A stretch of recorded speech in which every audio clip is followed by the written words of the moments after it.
Hello, welcome back, my Royal Rogues. My name is Jesus Enrique Rosas. I'm the Royal Rogue, and tonight we have Omid Scobie saying that Meghan is a liar. Also, the expose that Forbes magazine has just published on the articles barely hours ago, and it's not looking good. But first, we have to talk about this images.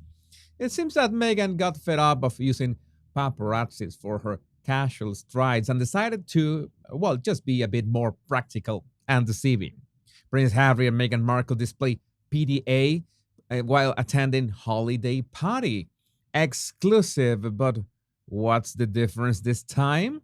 That there were no pictures. The article says, according to an eyewitness.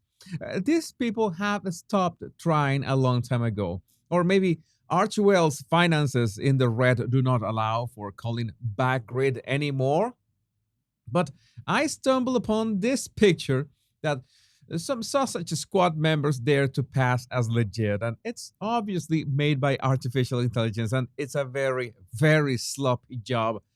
I, the Baron of Midjourney, I would do a better job than this. This is like a glitch in the sausage matrix. Now, you won't believe this, but this is straight from Omid Scobie's mouth for Newsweek. We're going to read it, and then you will tell me if he's not calling Meghan a flat out liar.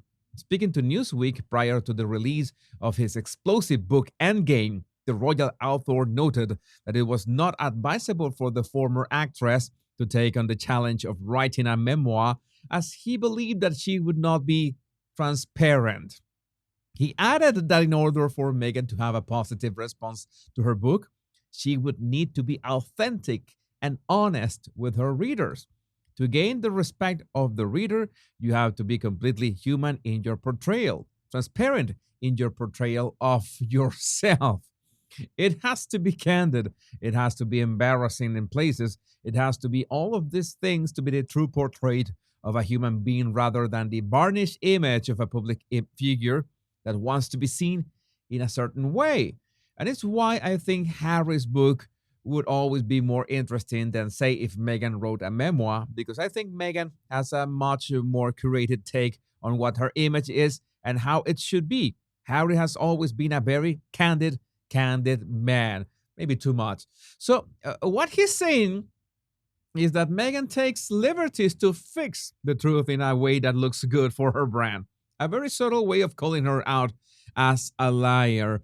But let's take a look at that Forbes hit piece thanks to Resting Doll Face. First, the Hollywood Reporter, and now even Forbes is calling out the bankrupt brand that is Harry and Meghan Markle, as in Forbes, not the racist UK media. And this is bad.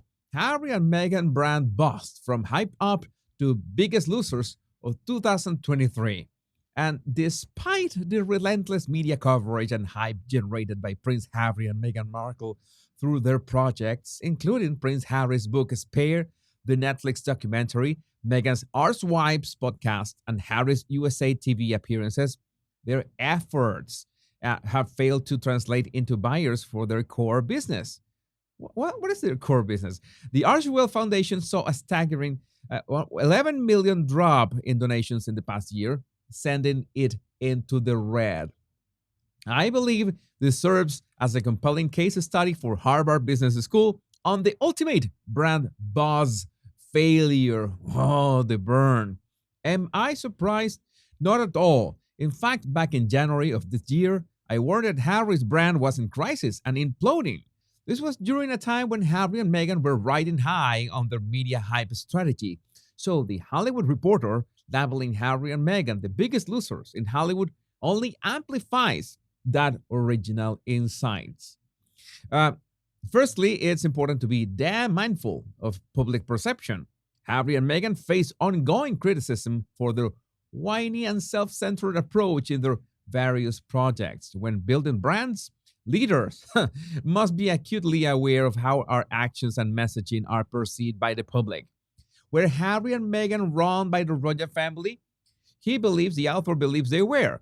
Did the people want to see them cash in on that? I'm not so sure, and hence the backlash started. So, We just read that the writer Jitender Sadev is more or less a fan of Meghan and Harry, or at least he believes they were wronged by the royal family. So, this almost hit piece coming from him has all the more impact, especially if he wrote a book called The Kim Kardashian Principle: Why Shameless Sells and How to Do It Right. So, he must be the authority on shameless selling, even more hurting for Meghan. I was puzzled to see how Harry and Meghan stuck to their takedown of the royal family strategy despite the increasing negative feedback from audiences and the media. Audiences around the world expressed clear discomfort at a member of the royal family attempted to cash in on his family at their expense to build his own brand. Yet Harry and Meghan failed to show the flexibility to maneuver their brand. Oh my God. Back in January, I made it clear that beneath all the buzz, Harry's brand was a brand in crisis and actually imploding. Both Harry and Meghan face increasing levels of distrust as they dominated the media in unprecedented ways. And today, I'll confidently say that Harry and Meghan failed where the Kardashians succeeded in monetizing their families' fortunes and misfortunes. The key difference the key difference, the immense authenticity that the Kardashians have built with their fan base over time. Trust is a make or break factor, with 81% of consumers requiring it before buying into your brand. The Kardashians have earned that trust, which is why they're sitting on multi-billion-dollar fortunes. Harry and Meghan, they sit in the red. Oh my God.